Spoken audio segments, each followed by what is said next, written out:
The manhwa starts with our female lead walking down the aisle. She looks at the flowers, but her mind drifts to the people in the room. Half of them are gangsters, and the other half are just pretending to be noble. She then focuses on the hand holding hers, thinking about how it's the same hand that hurt her mom and herself. She grips it tightly, making her father uncomfortable.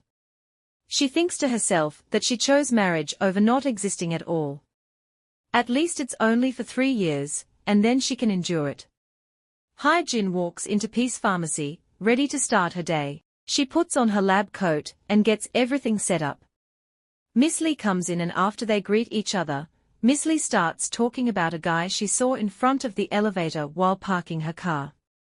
She describes him as looking like a gangster. To her, he seemed kind of cool, but also really scary. She felt like her life might be in danger if he decided to hit her. Just then, the same guy walks in and heads straight to Hye-jin's desk. He says something about her having a nice place to hide. Hye-jin tells him to come back later because she's busy working, but he grabs her by the hair and doesn't listen to her when she tells him to let go. He asks if she's going to run away again. Miss Lee tells him to let go or she'll report him, but he insists she put down her phone or he'll break her fingers. Scared, Miss Lee quickly puts her phone down.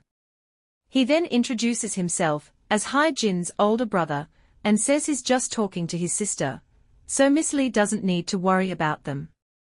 He adds that if she wants to shut down her business, she should just report him. Hye-jin tells Miss Lee that she's fine and will be back soon, and then she leaves with her brother.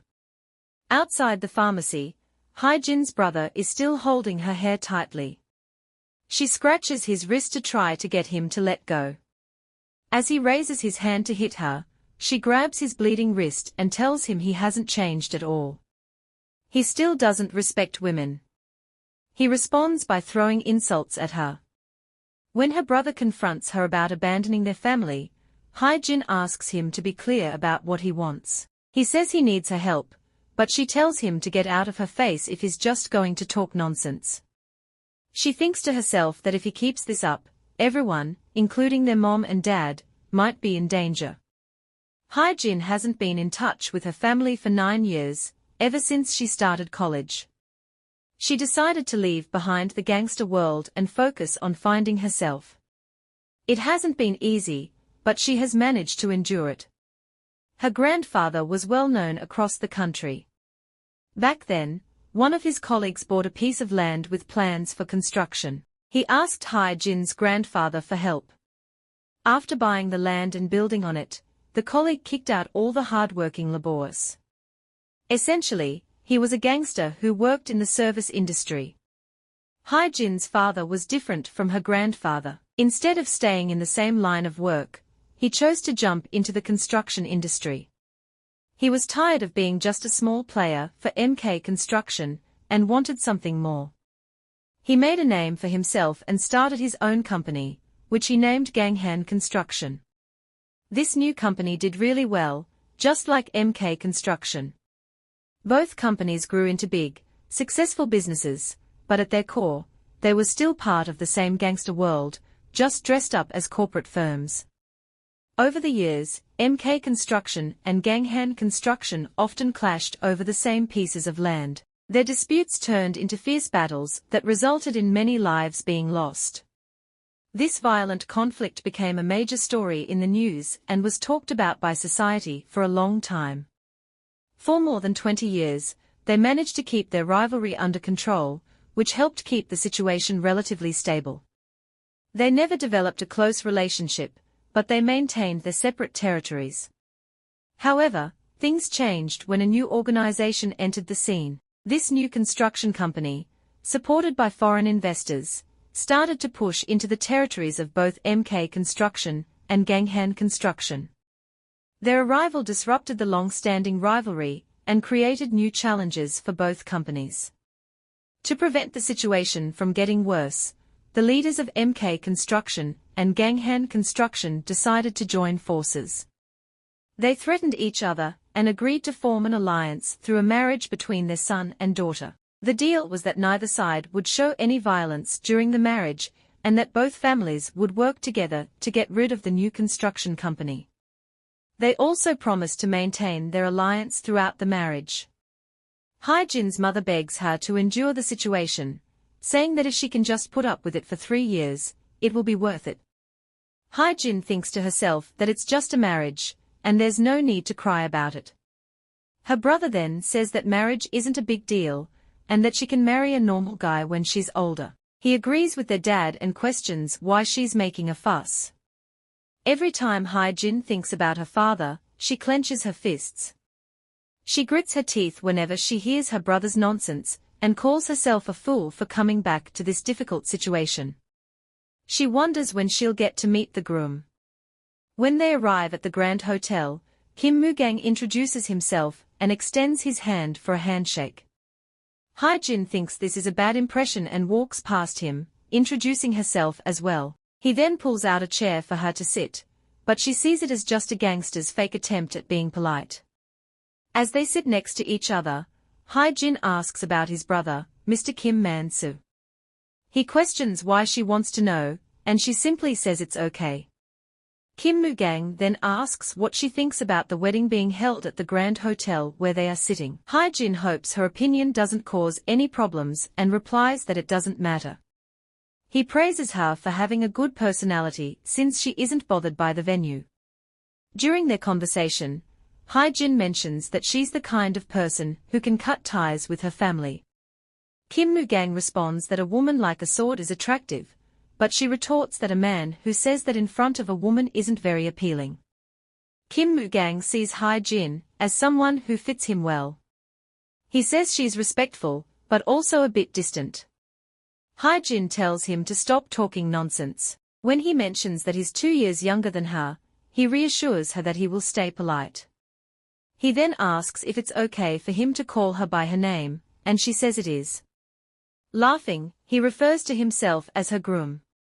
Hye-jin reminds him that they are not married yet, but he says there's only 1 week left and he's looking forward to it. Knowing that gangsters usually dislike women like her, she intentionally says unlucky things, pretending to feel bad, but he just keeps laughing.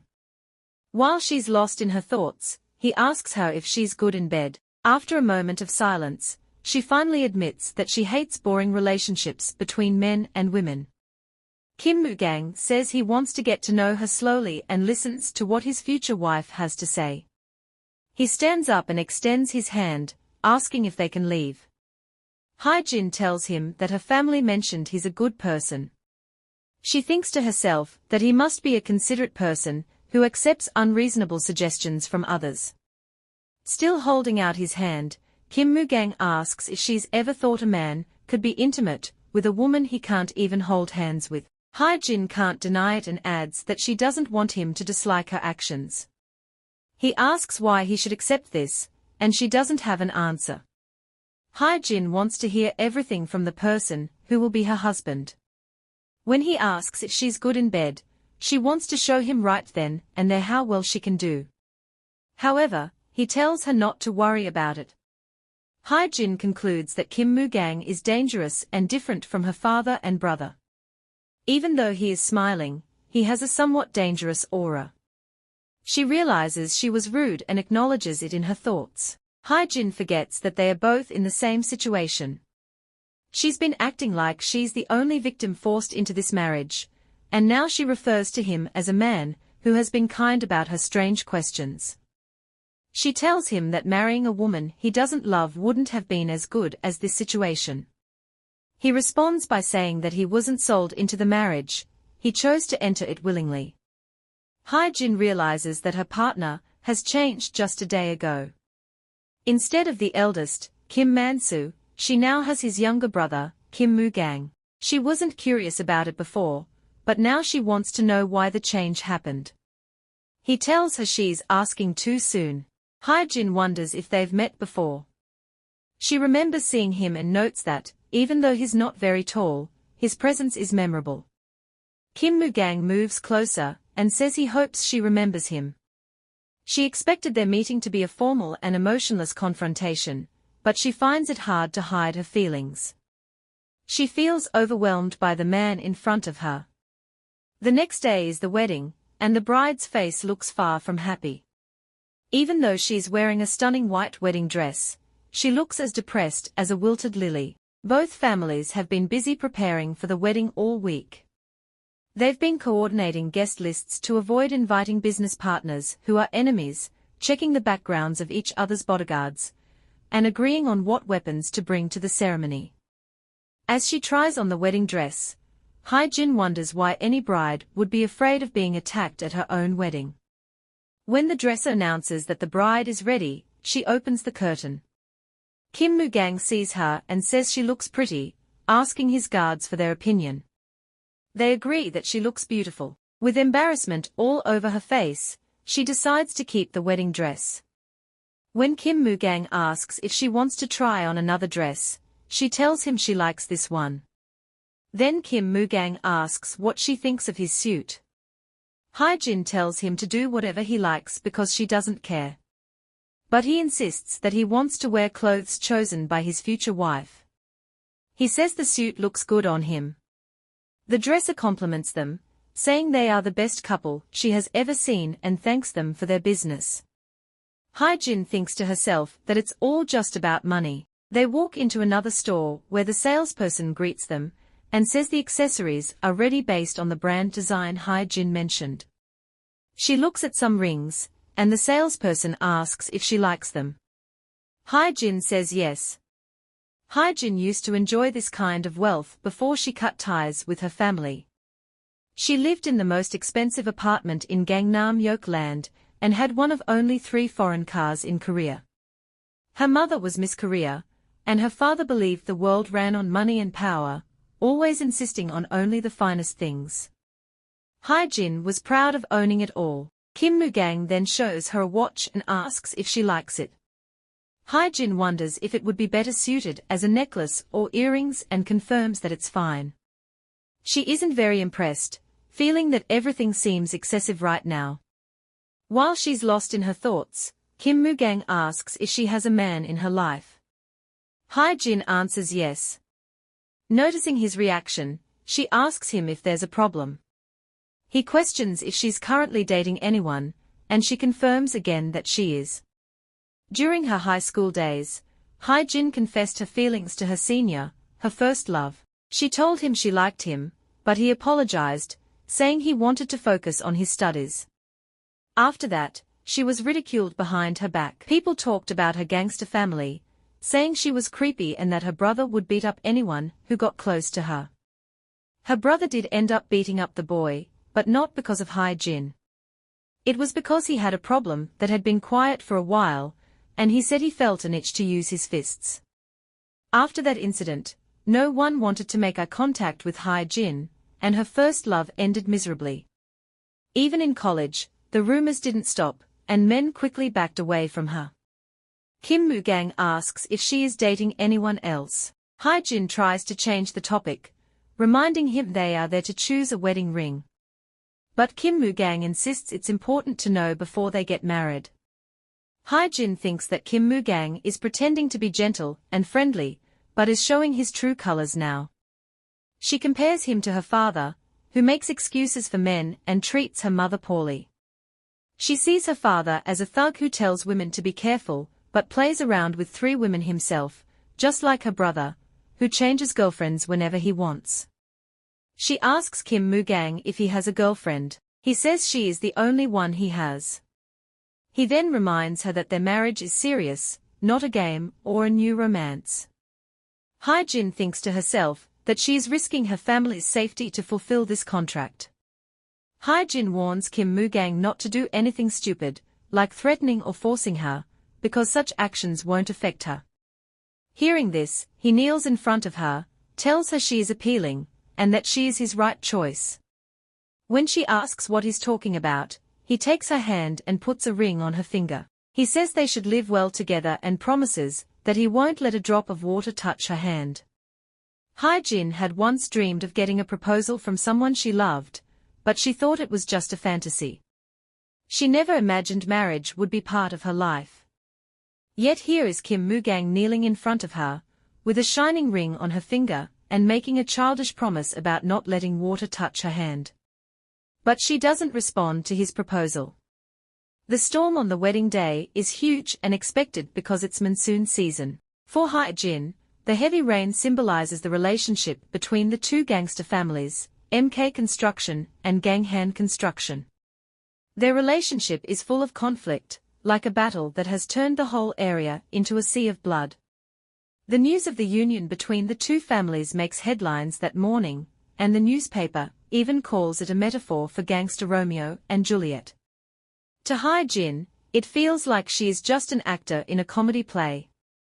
Today is Hye-jin's wedding day. She is sitting on the couch in her wedding dress when someone knocks on the door.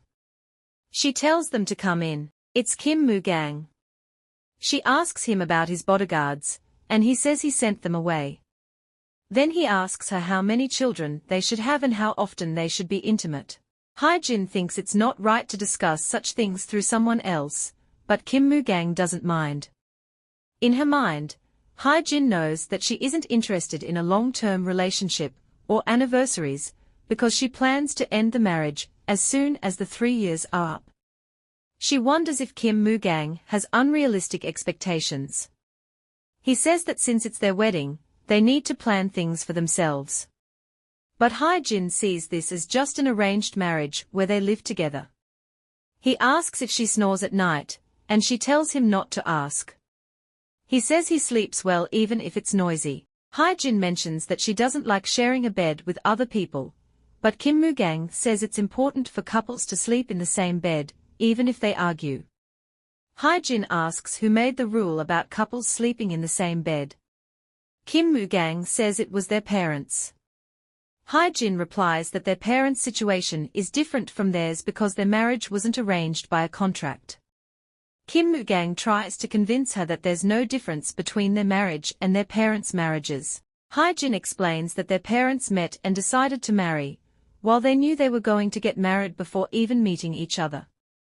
Kim Moo Kang then comments on how attractive her mouth is when she uses the word we, and Hye-jin looks at him in surprise.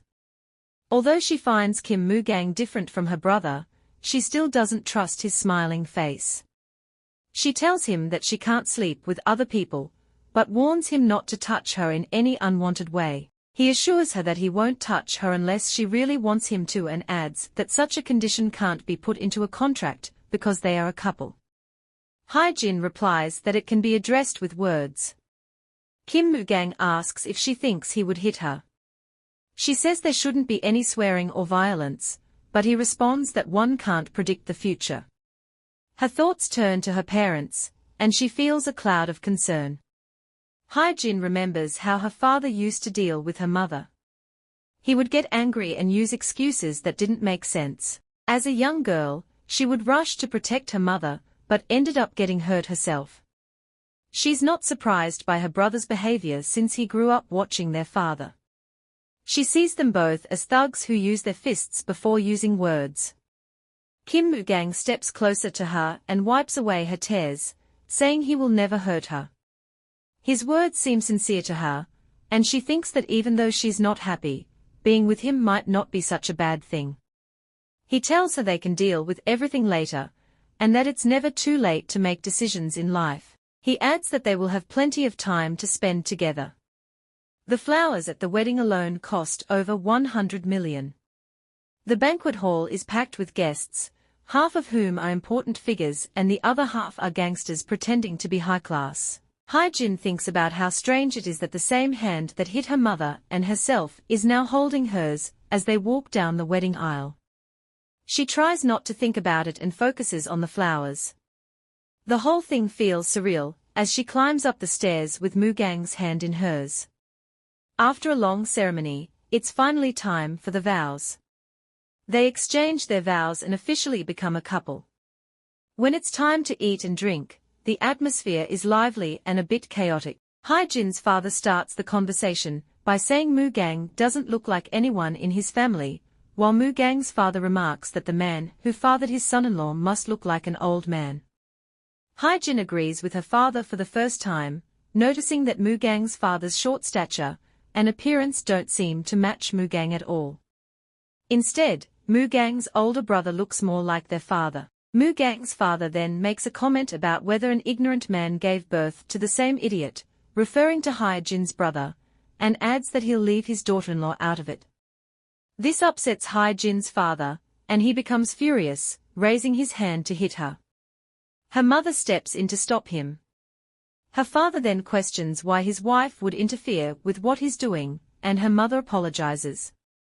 After that, the argument between the families turns the whole event into a mess.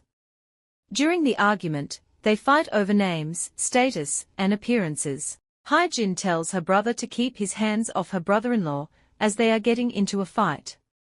She offers Kim Man a sword, but Moo Kang stops her, saying it's their son's wedding. Kim Man apologizes as instructed by his father. Hye-jin notices that her father's expression shows he's unhappy with everything happening. She thinks about how her mother is like a trapped mouse when they get home, unable to speak due to her position. Hye-jin starts to wish the marriage would end after this sword fight. Even though she planned to stay for 3 years, she already feels like running away. Kim Moo Kang stands up, takes her hand, and announces that it's time for their flight. They start to leave the wedding venue. He tells her that Jeju Island will be fun and asks for her opinion on it. Their honeymoon destination is Jeju Island. Kim Moo Kang built a villa there with the first money he earned from his construction job. They walk onto a private plane, and as she sits down, she thinks about how her father, upset by the news, bought a private plane the following year. Already seated, Kim Moo Kang looks at her and asks if she is upset. She simply replies, no. She has a fear of heights, so she stays frozen in her seat until they arrive at Jeju Island. She asks if there are any family traditions they haven't talked about yet. Laughing, he says they need to get off the plane using parachutes. Then he asks if he can hug her, but she says no. Despite that, he takes her hand. Even though she didn't agree, she feels comfortable with his hand holding hers. Instead of pulling away, she lets him help her, as they hold hands tightly until the plane lands. As she tries to get off the plane, her leg hurts, and Kim Moo Kang offers to massage it. He even jokes that he could lick her toes, but she tells him not to touch her legs because they are dirty. She closes her eyes and lets him massage her leg. He tells her to sleep because there's a lot to do later. Hearing this, she quickly pulls her leg away, saying he shouldn't force her. As they step out, he puts his hand on her shoulder. He shows her the villa where they'll be staying and asks if she likes it. She walks away, saying she likes the wedding the most. Kim Moo Kang feels a bit embarrassed by her response. She thinks it's a nice cottage, but she feels it's a shame they are only staying for 2 days. She insists that 2 days is enough. They toast to their future, as Kim Moo suggests. While he means forever, she thinks their marriage will eventually end someday. As they walk along the shore, Kim Moo Kang keeps staring at her, and says it's great to be alone together. She tells him not to do anything weird. He steps closer, faces her, and holds her face with both hands, asking what she's talking about. He moves in to kiss her, but she calls his name and pushes him away. He says she's being weak and that calling his name makes him remember he can't do what he wants. He adds that she has another chance to change her mind. Even though he stares at her intensely, he backs off. She then asks about the bodyguards, noting that they followed her while she was alone. Kim Moo Kang tells her to get used to it, even if she doesn't like it. When she says she can live on her own, Kim Moo Kang tells her he knows she's been happy for the past 9 years and doubts she's really lived alone. She figures her father must have sent someone to follow her without her noticing.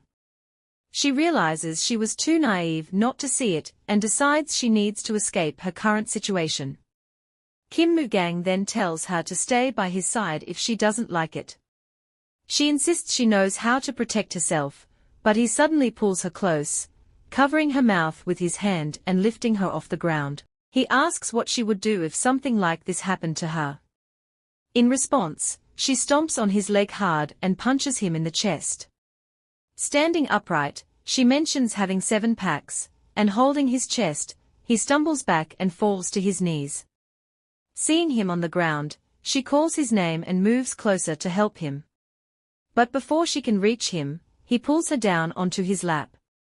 She ends up sitting on his knees as he sits on the ground. He then asks if she doesn't know she shouldn't leave her enemy until the very end. She complains that his jokes are making her heart race. He laughs and apologizes, then wipes sand off his face. She points out a scar below his eye and asks about it. The scar makes him look less impressive. The thugs and his father thought of it as a badge of honor. He then asks if she remembers the day he wore a helmet, saying he was shorter than her back then. When she was in her second year of high school, she arrives out of breath from running. She calls her brother, young Hye-jin, and tells him they should go back home. When he doesn't respond, she asks when he'll be home.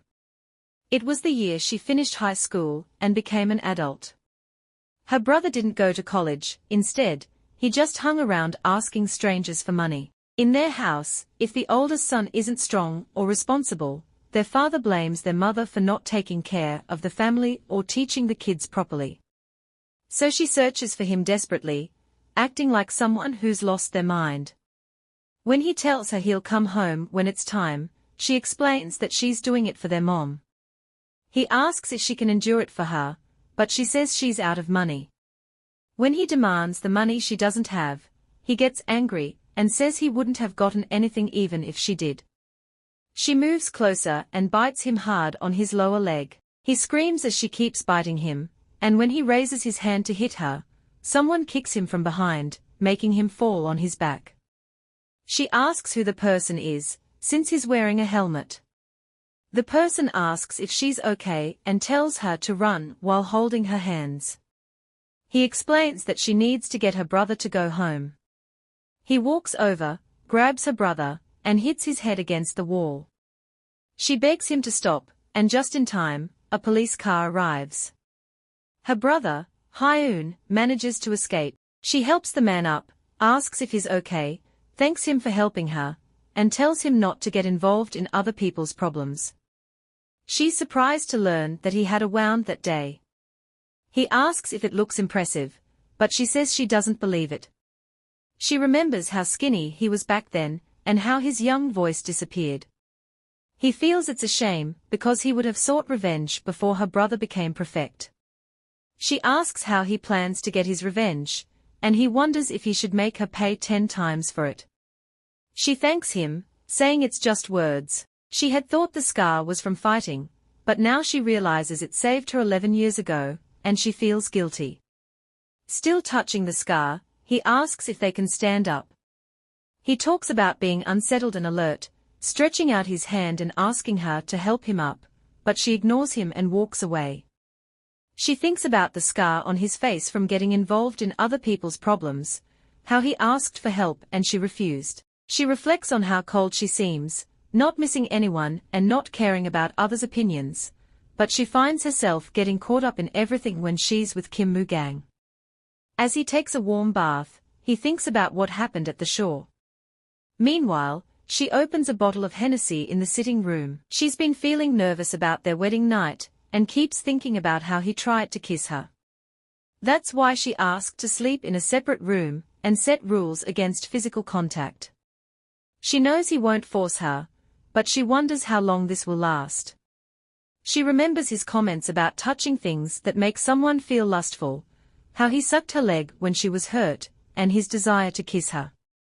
She knows he's different from her and isn't pretending to be just a couple, he really wants to be one. She takes a sip of her drink, concluding that this isn't how she feels. He walks into the sitting room and approaches where she's sitting. As she turns to face him, her eyes meet his broad chest, and she notices a leopard tattoo running from his shoulder to his navel. He takes the drink from her and asks why she's drinking alone. He says she should wait for him, then takes a sip himself. She thinks that all gangsters must have leopard tattoos like his. He asks if she wants to touch it, but when she reaches out, she pushes him away. He pulls her closer, and she asks why he isn't wearing a shirt. He teases her, asking if she wants to take it off herself, but she reminds him that they agreed to avoid physical contact. He tells her he'll make her want it. He holds her by the waist and neck and moves his face closer to hers. As they start kissing, her thoughts get cloudy. Her mind feels like it's going to explode, and her legs go weak from feelings she's never felt before. She begs him to stop, wipes her lips, and wonders what kind of situation she's in. She thinks he's only focused on overpowering her and sees him as a dangerous man, almost like a wild animal. She thinks her first kiss was a mess. She reminds him again that they agreed not to have any physical contact. He asks if she's in a bad mood, and when she asks why he's asking, he says he loved it and was about to lose control. She throws a piece of clothing at him, and he adds that there's no way to explain it better. She wonders how it would feel if it were his body instead, because just a touch on his lips feels nice. He tells her he can't get a grip on himself, but still wants to go all the way with her because it's all he thinks about when they are together. His words are so direct that she wonders if she heard him right. She finds it ridiculous and thinks that if another woman were in her place, he'd probably say the same thing. He rests his head on her shoulder and apologizes for kissing her without asking. She reminds him that he always does what he feels like doing.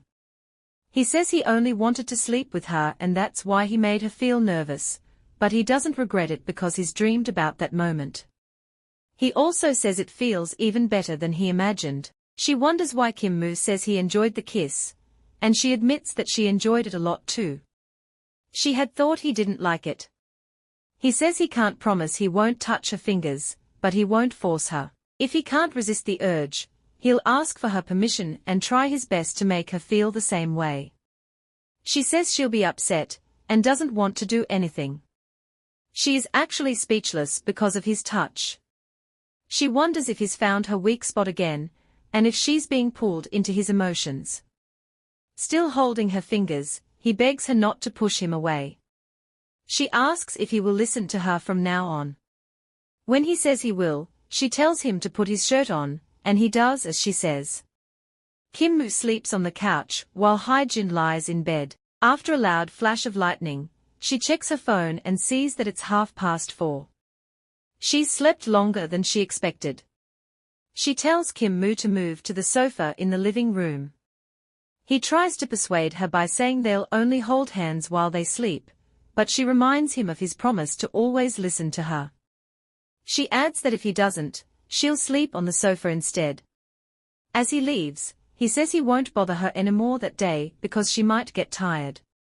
From the wedding ceremony to the honeymoon, there has been a lot of emotional tension between them. As she thinks about what happened in the living room, she feels relieved that she asked him to leave.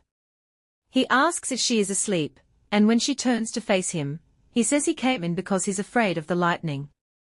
He says he came in because he's scared of lightning, and she agrees to let him stay just for tonight.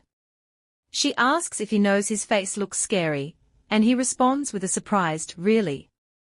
He then asks if he can hold her hand, calling her thick-skinned in a teasing way. She complains about the constant rain, and he wonders if she has somewhere to go once it stops. She says no and mentions that she likes staying in the villa all day. He then jokes about being hurt, because she said she's most satisfied just staying in the villa. She laughs and agrees that staying home all day in Jeju Island seems like a waste. When he suggests they visit a place he mentioned before, a farm nearby where he received a gift called Hwangtu when he was 14, she can't remember him talking about it earlier. Hwangtu is his oldest friend, and he really wants to see him. He adds that Hwangtu is his wife, which she finds both embarrassing and wonderful. She thinks to herself that she won't pay much attention to Kim Moo Kang's sweet talk until she understands what marriage really means. To her, it feels like just a political marriage, and she worries that if there's no benefit, they might break up. She wonders why he is so clear, simple, and confident, and why he calls Hwang to his wife even with their kind of relationship. That night, she falls asleep without realizing it and dreams of a big panther. It has fierce golden eyes and a golden coat. She feels comfortable listening to its heartbeat and snuggles into its warm, soft chest. In the morning, Kim Moo is in the kitchen making breakfast. He asks Hye-jin if she prefers milk or soy milk, and if she likes her eggs fully cooked or semi-cooked. She tells him she likes soy milk and semi-cooked eggs. She mentions that it has been a long time since she had breakfast with someone. After taking a bite, she says it isn't as bad as she thought, and he tells her it's not just not bad, but actually delicious. Kim-moo explains how nice it is for her to live with him. He says that if there's thunder in the morning, he'll be right by her side, letting her rest her head on his arm and her leg on his waist. She then tells him that she thought he was like a doll. Outside the villa on a very sunny day, Kim-moo takes pictures of her, but she asks him to stop. When they arrive at their destination, Kim-moo introduces her to Hwang-tu. He pats Hwang-tu on the face and tells her that this is his wife, making the introduction casual and light. Hye-jin doesn't know much about horses, but she can tell that Hwang-tu is beautiful. She thinks Hwang-tu looks like Kim-moo because it seems like a wild animal. Kim-moo takes a photo of her, as she puts her head close to Hwang-tu's mouth. He watches her play with the horse and then tells her that he's never seen her smile so genuinely before. When she asks if there are fake smiles, he explains that there are teasing smiles, empty smiles, and smirks. He adds that she usually doesn't have any reason to smile like that. Even though leaving her stifling home to be alone was comfortable and freeing, she struggles to make it through a day. Kim-moo promises to make her smile more often from now on and to put a ring on her finger. She says that the only reason she smiled after hearing that was because of the beautiful weather. The 3 days and 2 nights of their honeymoon go by quickly. On the plane, Hye-jin sips her tea. She no longer has time to feel afraid of flying. She reflects on how the trip was happy, the last flight was uneventful, and the peaceful time during the storm. She feels comfortable now, even though she thinks the next destination seems disgusting and gloomy. When they arrive, her mother welcomes her new son-in-law, Kim-moo, while he greets her father and mother-in-law. Her dad asks if they are back. Hye-jin is upset by the way her dad is treating Kim-moo. Kim-moo bows deeply and asks her dad to accept his respect. Her dad agrees, but Hye-jin wonders why Kim-moo is bowing so much, thinking it's not normal. She is frustrated that her dad sold her off just to keep his gang. Her brother walks in and suggests that she should also bow to greet their dad. He questions where she's been and why she's making fun of their father. He sits down and keeps insisting that Hye-jin should bow, saying Kim-moo doesn't need to worry about her. He adds that it's enough to wish for a long life, just to see her bowing. Even though she never wanted to be there because of her biological parents, she feels surprisingly calm at the moment. Annoyed, she tightly squeezes her palm. Kim-moo decides to bow twice on her behalf. This makes her brother and father upset, and Hye-jin is surprised by their reaction. Kim-moo decides to bow twice for her, saying "Dear Dad," and wishing him a long life. Her dad then questions if she's crazy and wonders why anyone would need her. Hye-jin is puzzled about why Kim-moo is matching her stubbornness. Kim-moo explains that being a couple means sticking together through everything, even if it's tough. He says he will always support her, and won't force her to do anything she doesn't want to do. He also promises that no one else will force her to do something she doesn't want to do, and that they will be happy together. This is the first time she's seen him do this, and it makes her father's face turn red with anger. Her brother sighs beside her, and her mother just watches the scene, unable to close her mouth. It feels like a familiar situation. Kim-moo calls her over and stretches out his hand. She places hers in his, feeling that it's the first time someone is really on her side and giving her a voice in this house. Holding her hand, they leave her family's house and head to his home. His mom and dad greet her with smiles. His mom asks if the trip was fun, and she says yes. Even though she still feels a bit stressed in her new home, everything goes smoothly. At dinner, she sees the food and knows that his mom must have been a bit worried because of her arrival.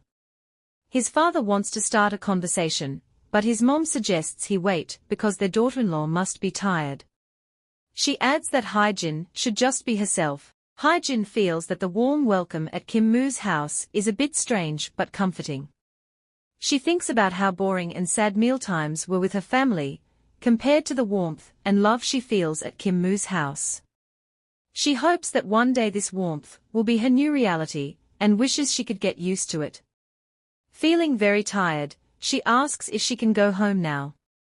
As they leave Kim Moo's family's house, she asks if they can go home. When he asks if she means his home, she says she isn't ready to live with someone else yet. Even though he's a good man and very romantic, she finds it hard to live together since they just got married recently. She explains that she doesn't hate the idea of living with him, but she's sorry and needs time to adjust. Her workplace is in Gyeonggi, so commuting is also a bit of a problem. He reminds her of his promise not to force her to do anything she doesn't want to and agrees to take her home. However, she asks if he can stay with her for the weekend at her place. He accepts defeat again, even though he still looks a bit angry. From the balcony, she waves at him and tells him to hurry back. He winks at her and blows her kisses, making her laugh. As she looks at the full moon, she thinks about how beautiful the night is. Back in the shop, she feels a bit excited, but she isn't sure if it's just because it's been a while since she's been at work. What's really on her mind is the image of Kim Moo Kang from yesterday.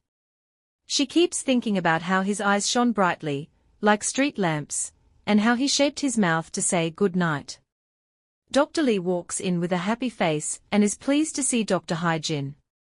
She asks about the trip, and Hye-jin tells her that it was very enjoyable. Dr. Lee is glad to see her, and says she looks even more beautiful than before. She asks if Hye-jin is really okay, even though she doesn't seem too bad. Dr. Lee brings up how her brother mentioned the sudden marriage a few days ago, and how surprised she was since Hye-jin hadn't been seeing anyone before.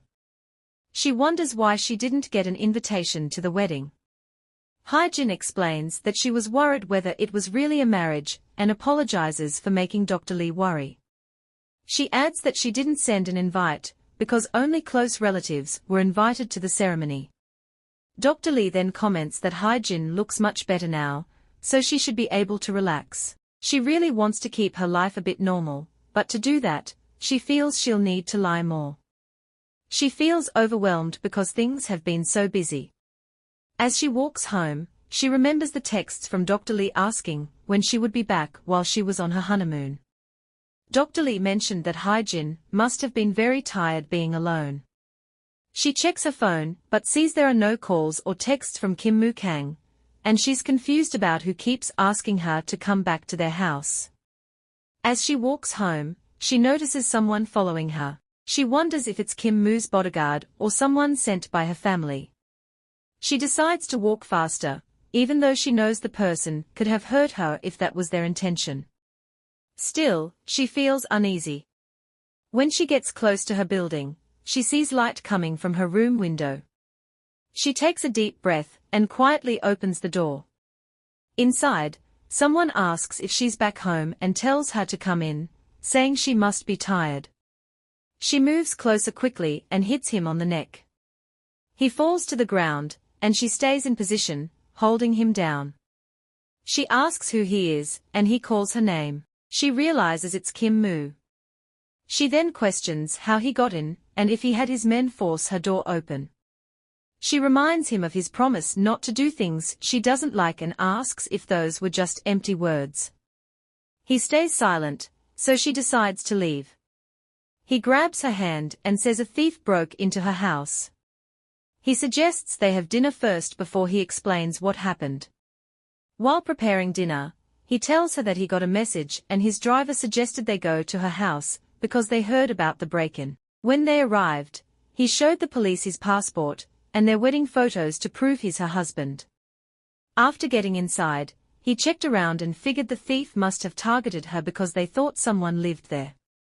He says it seems like a warning that someone could break in at any time to threaten her. He adds that he cleaned up her house and is making dinner now. Looking at the plate of food, she asks how he got it.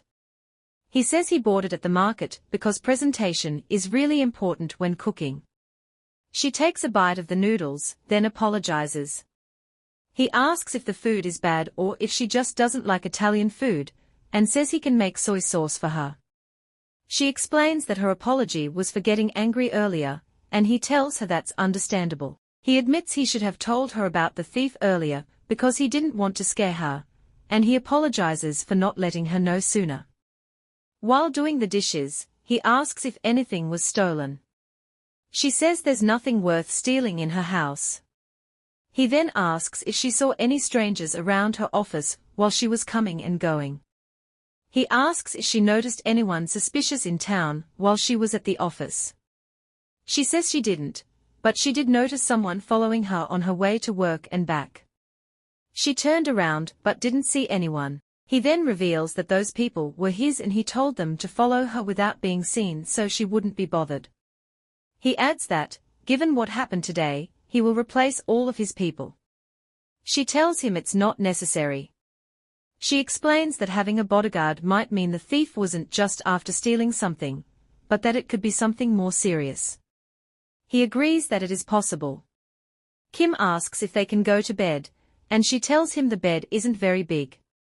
He quickly says he'll stay outside instead. He explains that he can't just leave her alone because someone broke into her house so quickly, and they might still be around. Also, if he went home in this situation, he wouldn't be able to sleep. As he grabs his shirt from the wardrobe, she asks if he really plans to stay outside her house. He says yes and that he'll park somewhere she can see from the window. Before he leaves, he tells her to call him if she feels scared. But then she calls him back and tells him to stay the night at her place. In the bathroom, she thinks to herself that she could handle a thief, but if the intruder was a gangster, it would be too much for her to handle. Thinking about Kim staying outside for so long makes her feel a bit awkward, especially since she's staying in this house for the next 4 years. While she's thinking, she hears him knock on the bathroom door. He tells her he needs to go out for a minute to buy some underwear and clothes to change into. He also says she shouldn't be scared while he's gone. She feels anxious because she can't tease him about it, and she thinks he must be doing this so she won't feel uncomfortable. She finds him stubborn, but also really dedicated to small details. It seems a bit funny, but being with him makes her feel safe. He comes back soon after she finishes, changes into his new clothes and underwear, and jumps on the bed. She tells him to make use of it. He says he wants to kiss her, but she tells him to be quiet. He keeps going, saying the way she says his name sounds so appealing. She asks him why he didn't refuse when she offered him the bed, wondering if he likes it that much. He admits that he does, and he loves her scent too. Then he asks if she wants to join him on the bed, but quickly says he was just kidding and that she should sleep. She lies on a cloth on the floor, and says she'll add some extra security to the front door tomorrow. For now, he just needs to keep watch for the night. He touches her forehead and asks if she's worried about him. He tells her not to be, saying he has everything planned out. When she asks what his plan is, he covers her face with his fingers and tells her to go to sleep since she needs to wake up early. The police ask if he's really young Hye-jin's husband and why she's living there alone. He checks his ID and confirms he is her husband. Kim Moo says they will be reunited soon and looks upstairs. He turns out to be even more stubborn and unreasonable than she had expected. As they walk, Mr. Kim Moo Kang offers to take her home, which she finds surprising. She asks if he's not going to the company today. He casually replies that he's still on vacation after getting married, and adds that it's nice being a CEO with a bit of free time. He even offers to carry her bag, saying it's no trouble at all. She laughs and teases him, saying that as an ordinary worker, it's a little annoying to see a CEO act so casually. This makes him chuckle, clearly enjoying the playful banter. Despite the light-hearted moment, the ordinary day feels different now. The usually quiet road she walks alone on feels strange with him walking beside her. The presence of someone else changes her familiar routine, making it seem unusual and a bit unsettling. When they finally arrive at the office building, she turns to him with a sense of urgency and asks him to go home. She's puzzled by his stubbornness and questions why he insists on staying with her. He gives her a reassuring smile, and says he just wants to make sure she gets inside safely before he leaves. His insistence makes the situation even more unusual, and she has to accept that for now, this ordinary day has turned into something quite different with him by her side. He responds with a gentle smile, saying he just wants to see her safely inside before he goes. He reassures her that he won't be in the way. With that, they both enter the building together. As they walk in, she greets Dr. Lee, who is busy at her desk. She leans in close to Dr. Lee, whispering with a touch of curiosity, "I think I've seen him before. Do you know if he's your boyfriend?" Before Dr. Lee can respond, Kim steps forward and, with a friendly but firm gesture, says, "He's not just a boyfriend. He's my husband." He then pulls her closer to him in a warm embrace. Dr. Lee looks surprised but then smiles, inviting Kim to come in and have a cup of coffee before he leaves. She adds with a hint of relief, "I was a bit anxious about getting married so quickly. But I have to admit, I didn't expect my husband to be this handsome." She chuckles softly, feeling a bit more at ease now that Kim is here. He thanks her as he takes the coffee, and she immediately starts asking him questions. She wants to know what he does for a living, why he's not at work today, and if his house is close by. As she's asking these questions, her phone rings. It's Hye-jin calling. She feels a bit uneasy, wondering if she's asked too many questions too quickly. He reassures her that it's perfectly fine and actually tells her he's grateful that his wife has such a considerate colleague.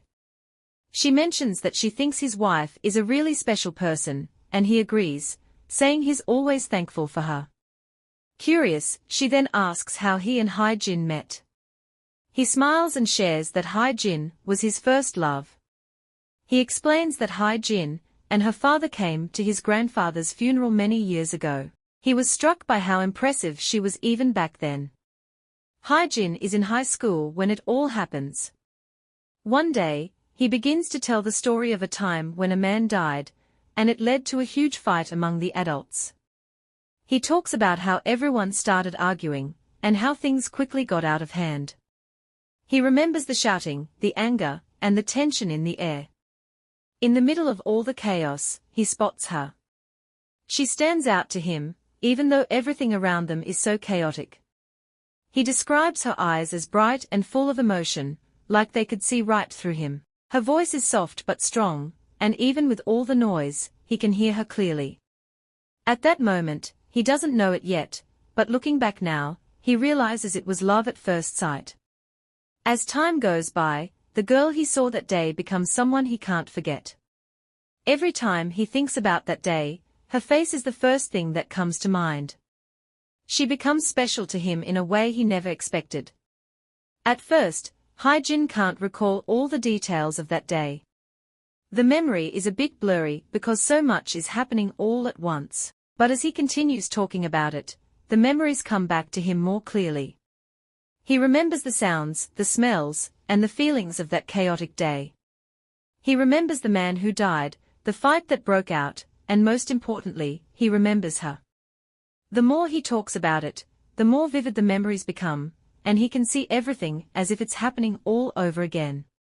He realizes that even though it was a difficult and frightening day, meeting her made it unforgettable in a completely different way. She brought a sense of calm and hope amidst the chaos, and that's something he holds on to. As he shares his story, he understands how deeply she has impacted him, and how that moment has stayed with him all these years. Even though they were surrounded by turmoil, seeing her was like finding a light in the darkness, and it's a memory that remains etched in his heart. There's a knock on the door, and Dr. Lee welcomes the customer inside. Kim Moo says goodbye to Hye-jin, telling her that he will come to pick her up later. Hye-jin watches him leave, feeling a bit uneasy but trying to focus on her day. As Dr. Lee attends to the customer, giving her some medicine and chatting with her, a memory suddenly comes to Hye-jin's mind. It's like a scene from a movie playing in her head, so vivid and clear. She remembers it was the funeral of a gangster, a day that should have been about mourning and paying respects. Instead, out of nowhere, a big argument starts. The tension in the room rises quickly, and voices get louder. People start shouting, and before anyone can stop it, the argument turns into a violent fight. The memory of that day is sharp and detailed. Hye-jin recalls how the funeral floor becomes a mess, with chairs overturned and people shoving each other. Blood is everywhere. She can see it clearly in her mind's eye, the red standing out starkly against the dull colors of the funeral setting. Someone even gets cut with a blade, and the sight of all that blood makes her stomach turn. The chaos of that day, the screams, the sound of fists hitting flesh, and the sight of people she knew turning on each other, it all makes a deep impression on her. Hye-jin's feelings about gangsters changed dramatically after that day. The sight of the violence and the blood makes her hate gangsters even more. She can't understand why they have to bring their fights and anger into such a solemn occasion. As she stands there in Dr. Lee's office, the memory is so strong that it feels like she is back at that funeral. She can almost hear the shouts and feel the fear she felt then. The whole place feels like a nightmare, and the memory of it is still very vivid in her mind. The scene is so intense that it leaves a lasting impression on her, making her feel a deep sense of anger and hatred toward the gangsters who caused all the trouble. In the evening, just as he promised in the morning, Kim comes to pick Hye-jin up. He takes her hand and suggests they go out for dinner. As they walk, she starts to wonder how much he really understands her. She also questions herself, wondering how well she understands him. When they arrive at the restaurant, they sit next to each other. Kim talks about how well she's eating and mentions again how beautiful she is. When they get to her place, she reminds him of what she said earlier about him dropping her off in front and then leaving. But Kim insists he needs to see her go into her room to feel all right. She brings up the fact that his bodyguards follow her everywhere, and he laughs it off. She thanks him for the day, saying he should go home as she opens her door, and firmly tells him that he can't stay at her place for the night. Kim says good night, but she can't shake the feeling that something is wrong. The previous day, Kim insisted on guarding the front of the house. Now, as she stands there staring at him, he opens the door to the room opposite hers.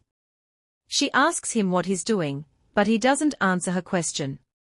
Instead, he just walks into the opposite room, saying he'll see her in the morning. She watches him go, feeling a mix of confusion and curiosity about why he's staying so close by. Despite her questions, he seems determined to keep an eye on her, making her wonder what exactly is going on and why he feels the need to be so protective. As she goes into her own room, she can't help but think about his actions and what they might mean. If you're eager for the next chapter, drop a comment expressing your interest in a part 2.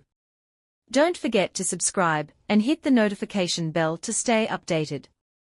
Until next time, ciao.